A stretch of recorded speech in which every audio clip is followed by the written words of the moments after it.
दोस्तों मैं डॉक्टर धर्म पांडे। आज हम बात करेंगे कि स्ट्रोक रिहेबिलिटेशन, जो स्ट्रोक के बाद किसी को स्ट्रोक हो जाता है तो उसके बाद जो रिहेबिलिटेशन की प्रक्रिया होती है, उसमें उसके बारे में आज हम समझेंगे कि कब शुरू होना चाहिए, कितने इंटेंसिटी में होनी चाहिए और क्या इसमें क्या इंक्लूड होता है। तो सबसे पहले एक एक मरीज की हैसियत से क्या आपको समझना चाहिए कि क्या चीज़ें इसमें होती हैं। तो इसी के विषय में आज हम बात करेंगे। सबसे पहले देखें कि एक्चुअली स्ट्रोक रिहैबिलिटेशन होता क्या है और इसमें क्या चीज़ें शामिल होती हैं। तो आफ्टर एक्यूट हॉस्पिटलाइजेशन जब स्ट्रोक होता है तो मरीज जो है अस्पताल में एडमिट होता है और उस एडमिशन के दौरान सबसे पहला चीज़ तो जो होता है वो उसको उसकी वाइटल्स, जो उसकी मेडिकल कंडीशन है उसको स्टेबलाइज़ करते हैं। वहीं से जो रिहैबिलिटेशन हालाँकि वहाँ से शुरू हो जाता है, वहीं से जैसे एक्टिविटी ऑफ डेली लिविंग और ये सब चीज़ें सिखाने के लिए बहुत ज़रूरी होती है कि मसल में स्ट्रेंथ हो, ब्रेन में डिसयूज़, हिपैट्रोफी बोलते हैं, वो ना हो जाए, स्पीच की बहुत सारी प्रॉब्लम होती है। जब पेशेंट डिस्चार्ज हो जाता है हॉस्पिटल से, तो ऐसी बहुत सारी समस्याएँ हैं, जैसे डे टू डे लाइफ में कैसे उसको उठना है, बैठना है, दैनिक दिनचर्या है, उन सब चीज़ों में, स्पीच में कई बार और उसके मेंटल फंक्शन में ऐसी बहुत सारी चीज़ें जो है रेसिड्यूअल रह जाती हैं। हालाँकि वो मेडिकली स्टेबल हो चुका होता है, लेकिन फिर भी ये सारी चीज़ें बहुत सारी चह रह जाती हैं चीज़ें।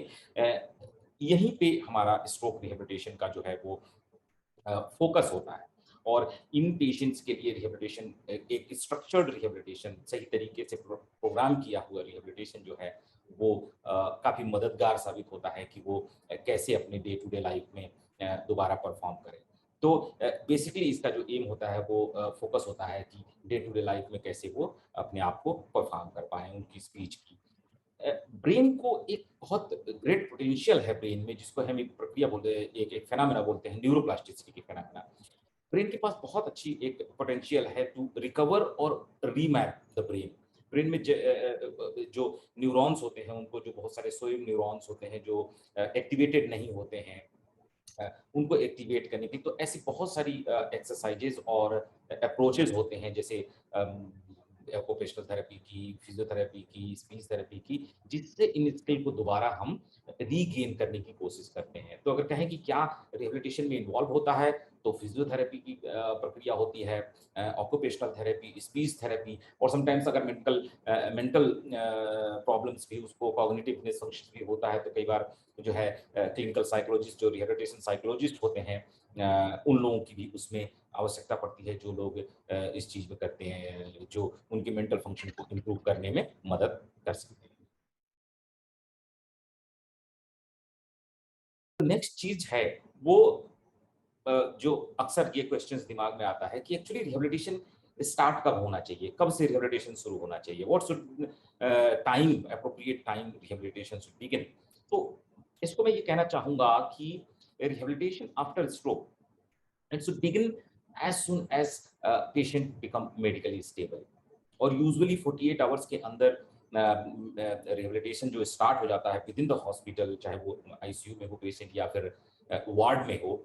और बेसिकली इस टाइम पे जो रिहैबिलिटेशन की प्रक्रिया होती है वो ये होती है कि बेसिकली चेस्ट की केयर करते हैं, उसकी ब्रीदिंग की केयर करते हैं। कई बार निगलने की समस्या होती है, जैसे डिस्फेजिया होता है, इन सब चीज़ों के ऊपर ज़्यादा ध्यान दिया जाता है और बेड मोबिलिटी पे बहुत ज़्यादा ध्यान दिया जाता है इस समय, कि बेड पे मोबिलाइज़ करें पेशेंट को आउट ऑफ बेड करें, अर्ली मोबिलिटी जिसको बोलते हैं आईसीयू में।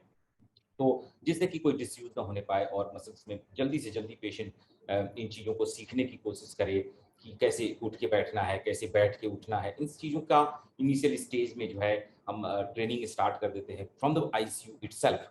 एंड ये सारी चीज़ें बाद में बहुत इम्पोर्टेंट होती हैं अगर अर्ली रिहैबिलिटेशन स्टार्ट किया जाए। जैसे ही मेडिकली स्टेबल होता है पेशेंट, तो ये हमेशा फ़ायदेमंद होता है। अब जो नेक्स्ट क्वेश्चन आता है लोगों के दिमाग में एज़ ए मरीज के और उनके केयर गिवर, उनके फैमिली में, कि रिहैबिलिटेशन जो है स्ट्रोक के बाद वो कितना दिन होना चाहिए और कितना लंबा रिहैबिलिटेशन होता है। तो देखिए रिहैबिलिटेशन आफ्टर स्ट्रोक एक एक टाइम टेकिंग प्रोसेस है और एक स्ट्रक्चर्ड जो रिहैबिलिटेशन प्रोग्राम है वो बहुत क्रूशियल होता है। Step by step goal set करना कि जैसे सपोज कीजिए कि पेशेंट हुआ आया और उसके हमने असेसमेंट करी और देखा कि भाई इसको चलने में समस्या है, तो हम सेट करेंगे कि भाई 10 दिन, 15 दिन, 20 दिन इसमें इसको मैं खड़ा करने लायक बना लूँगा, फिर चलने के लिए गोल बनाएँगे। इस तरह का गोल सेटिंग वाला जो स्ट्रक्चर्ड रिहैबिलिटेशन है, वो बहुत क्रूशियल होता है इस टाइम पे।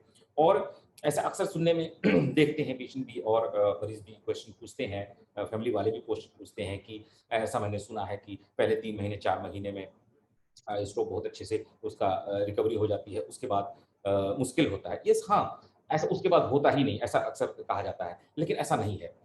शुरुआत के समय में जो 3 से 4 महीने जो कहा जाता है, वो उसमें फास्टर रिकवरी होती है, देयर इज़ नो डाउट। क्योंकि स्ट्रोक का जो रिकवरी प्रोसेस है, वो 2 तरीके से होती है। एक तो न्यूरोलॉजिकल रिकवरी होती है, जो मेडिकली ओरिएंटेड होती है और एक फंक्शनल रिकवरी होती है। यानी कि न्यूरोलॉजिकल रिकवरी अगर हाथ में, पैर में ताकत आ भी गई और ब्रेन उतना डैमेज नहीं भी है, फिर भी अगर वो काम नहीं कर पा रहा है, तो ये वेस्ट है। तो इसके लिए जो है रिहैबिलिटेशन की इम्पोर्टेंस बढ़ जाती है और जितना भी ये डिपेंड करता है कि उसकी रिकवरी कितनी होगी, कितनी जल्दी होगी, ब्रेन के डैमेज कितना है, उसका एक्सटेंट कितना है, इस पे भी डिपेंड करता है, ठीक है? तो ये कहना बड़ा मुश्किल है कि कितना दिन स्ट्रोक में रिकवरी लाइफ टाइम हो सकती है, 2 साल, 4 साल, 5 साल, कभी भी धीरे-धीरे, धीरे-धीरे उसमें बहुत सारी चीज़ें इम्पोर्टेंट ये है कि जितना जल्दी शुरू किया जाए रिहैबिलिटेशन, उतना अच्छा रिकवरी हो सकता है, उतना जल्दी हम फंक्शनल गेन कर सकते हैं। क्योंकि जब ब्रेन के किसी हिस्से को हम यूज़ नहीं करते हैं, तो उसको डिसयूज़ बोलते हैं। तो डिसयूज़ फिनोमेना से बचने के लिए जल्दी से जल्दी रिहैबिलिटेशन करना चाहिए, एक्टिव रखना चाहिए ब्रेन के उस एरिया, उस भाग को और कॉर्टिकल स्टिमुलेशन जिसको बोलते हैं, एक्साइटमेंट, उसको मेंटेन रखना चाहिए। तो इन कंक्लूजन कि ऐसा नहीं है कि 3 महीने ही सिर्फ रिकवरी होगी, रिकवरी लेटर ऑन भी हो सकती है और जो न्यूरोप्लास्टिसिटी की फिनोमेना है, उसके आधारित अगर थेरेपेटिक अप्रोच हम लगाते हैं, तो डेफिनिटली स्ट्रोक की रिकवरी लेटर ऑन भी पॉसिबल होती है। अक्सर ये देखा गया है कि ये क्वेश्चन्स आता है और लोग पूछते हैं कि भई स्ट्रोक रिहैबिलिटेशन टीम क्या होती है? और स्ट्रोक रिहैबिलिटेशन टीम में कौन लोग शामिल होते हैं? तो टिपिकली जो स्ट्रोक रिहैबिलिटेशन टीम होती है उसमें रिहैबिलिट एक 2 तरीके के लोग होते हैं, एक मेडिकल एक्सपर्ट होते हैं और एक रिहैबिलिटेशन एक्सपर्ट होते हैं। जैसे न्यूरोलॉजिस्ट हो गया, फिजिशियन हो गया, ये लोग जो है वो उन बातों का ध्यान रखते हैं कि दवाइयाँ क्या देनी है, दोबारा स्ट्रोक ना हो, जो अंडरलाइंग डिजीज़ है जिसकी वजह से स्ट्रोक हुआ है उसका मैनेजमेंट कैसे करना है या फिर बहुत सारे कॉम्प्लिकेशंस जैसे स्पास्टिसिटी हो जाती है या इस तरह के बहुत सारे कॉम्प्लिकेशंस होते हैं जो मेडिकल कॉम्प्लिकेशंस है उसको एक मेडिकल टीम देखती है और जो rehabilitation expert like physiotherapist, occupational therapist, speech therapist और इन लोगों का काम पोस्ट स्ट्रोक बहुत ज़्यादा होता है और ये कदम से कदम मिला के खड़े रहते हैं पोस्ट स्ट्रोक रिकवरी के जो पेशेंट की रिकवरी प्रोसेस है उसमें कदम से कदम मिला के खड़े रहते हैं और इसके अलावा अगर देखें तो जैसे न्यूट्रिशनिस्ट हो गए, जैसे क्लिनिकल साइकोलॉजिस्ट हो गए और नर्स हो गए अगर उस तरह की ज़रूरत पड़ती है और इन लोगों के भी योगदान को हम इग्नोर नहीं कर सकते। Sometimes recreational therapist, social worker, counsellor ये लोग भी बड़े काम के वो चीज़ें जो है निभाते हैं अपना ज़िम्मेदारी स्ट्रोक की ओवरऑल रिहैबिलिटेशन में।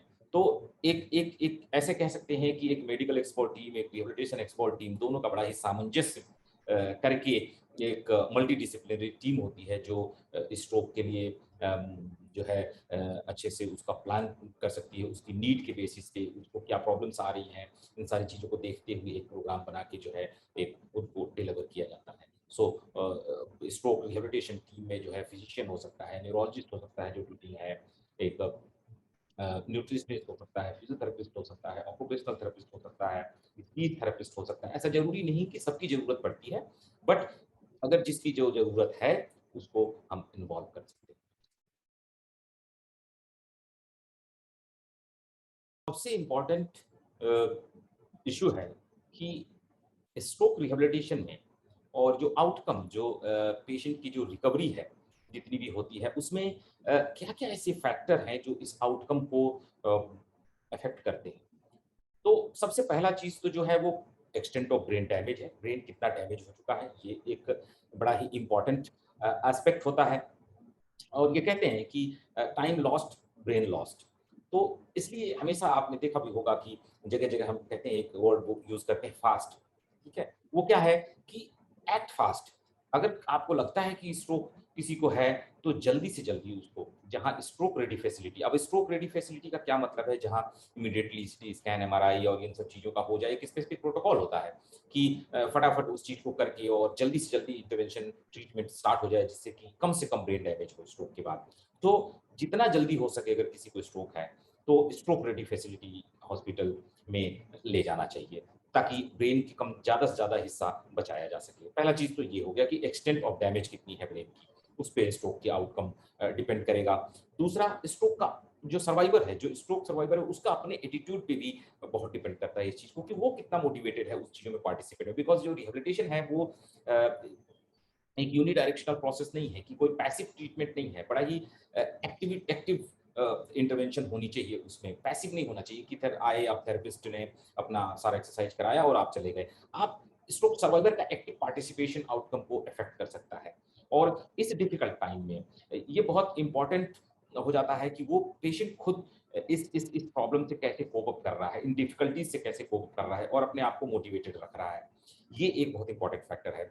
दूसरा, फैमिली मेंबर्स का भी, of course the family member, उनका जो सपोर्ट है इस डिफिकल्ट टाइम में, वो भी इग्नोर नहीं किया जा सकता। फैमिली का सपोर्ट, अक्सर ये देखा गया है कि जो फैमिली मेंबर्स जो अगर मोटिवेट करते रहते हैं और खुद भी मोटिवेटेड होते हैं कि नहीं, मैं रिकवरी में इसको कराना है, सो उन पेशेंट्स का भी जो पार्टिसिपेशन है वो रिहेबिलिटेशन प्रोसेस में बढ़ जाता है। और डेफिनेटली जब पेशेंट का पार्टिसिपेशन रिहेबिलिटेशन में बढ़ता है, तो आउटकम रिहेबिलिटेशन का डेफिनेटली इफेक्ट होता है।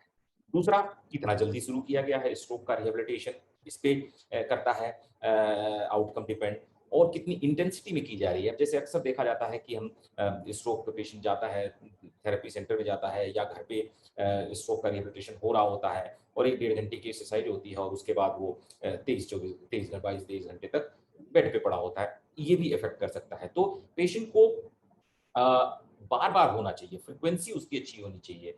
इंटेंसिटी थेरेपी की एक एप्रोप्रिएट होनी चाहिए, जो एक अच्छा रिहैबिलिटेशन प्रोफेशनल है वो उसको डिज़ाइन कर सकता है, ठीक है? और पर्सन बेड पे नहीं होना चाहिए, पेशेंट 24 घंटे बेड पे नहीं होना चाहिए, वो किसी न किसी एक्टिविटी में उसको इन्वॉल्व करके रखना चाहिए। ये person to person, patient to patient depend करता है कि किस तरीके से उसको एक्टिव रखना है, किस तरह की एक्सरसाइजेज़ उसको डिज़ाइन करके दी जाए, ताकि वो most of the time day में एक्टिव रहे।